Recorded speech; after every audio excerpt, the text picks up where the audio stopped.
Hi, welcome. I'm at the Mountain Area Health Education Center here in Asheville, and I'm teaching over the next few days. So I just snuck away from the class to come and talk to you, do a little live stream, because I'm trying to keep up with my Friday live streams wherever I am.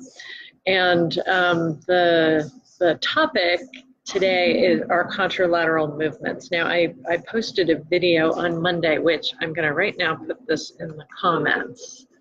I posted it on Monday, and it was a video about, hi Diane, it's a video about brain optimizing practices, like how certain practices are really good for your brain. And so the questions I got after I posted that video were, first of all,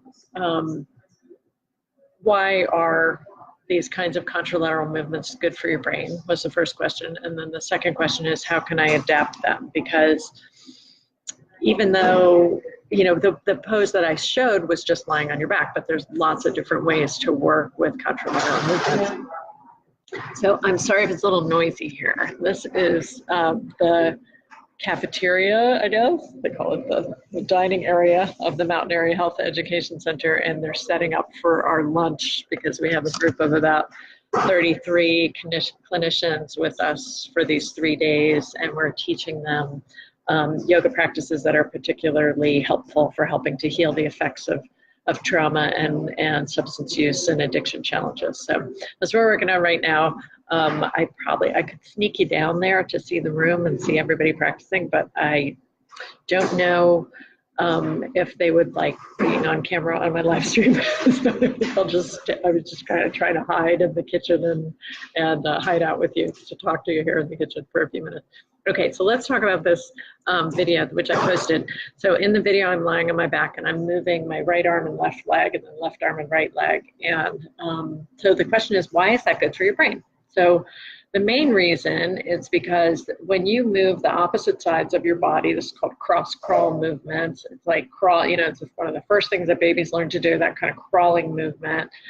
What that does is it forces the hemispheres, which do different things, right? The right side is going to go up to your left hemisphere, left side is going to go up to the right hemisphere. It forces them to coordinate their function. So that's one of the first things. And what this does is increases the white matter fibers, which cross over the hemispheres at a structure called the corpus callosum.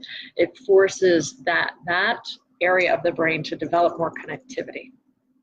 So that's one of the reasons it's so great to use. One of the things that they have discovered in depression, with people with depression, is this asymmetry, meaning like there's a lack of connectivity. The other thing that they've discovered is less activity in the front part of the left side of the brain. And when they see more gray matter and more activity here, that tends to correspond with better mood. So just getting that connectivity going with this contralateral movement can be really helpful. Now, how do you adapt it was the next question. So how can we adapt that movement? So one of the ways is you can do it simply sitting here in a chair. You can't see my whole body, but sitting here in a chair, I could do my right arm up with my left foot, with my left leg, and then my left arm and the right leg. You can do that in the chair, and you don't have to lift up really high like I just did. You could also just do your wrist, your hand lifting up off your lap with your opposite foot doing movement. So that kind of opposite movement, nice slow, smooth opposite movement of hands and feet, is useful for that connectivity across the corpus callosum, which helps with self-regulation. So you're going in more into that parasympathetic state.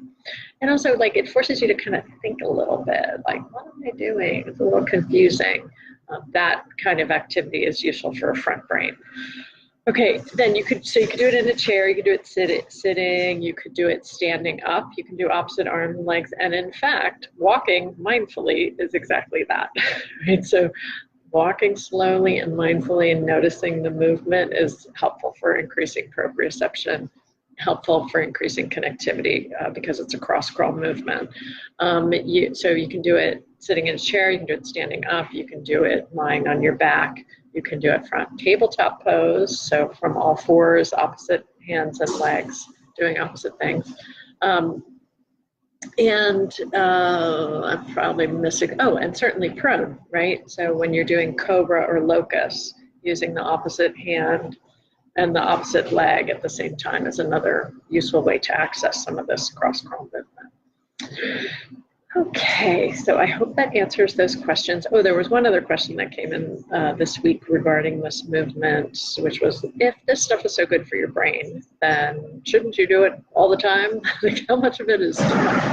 And I would say that the reason it could be too much is if when you're overusing the muscles, like particularly in prone or doing locust pose where you're lifting up opposite legs, like that can be too much after a while, right? So there's definitely time when you can be overdoing it. And then what's the minimum dose? Some of the researchers are talking about now for minimum dose is 20 minutes a day. They're actually using this word dose to talk about how much yoga to do now. And that's, sorry, it's noisy in here. And that's particular for dosage of yoga, that they're talking about the word dose specifically because it's a scientific term that helps them to measure how much yoga you need to create certain, to affect certain changes, either behavioral changes, cognitive changes, emotional changes, or neuroplastic changes. So that's why they're using that word dose now.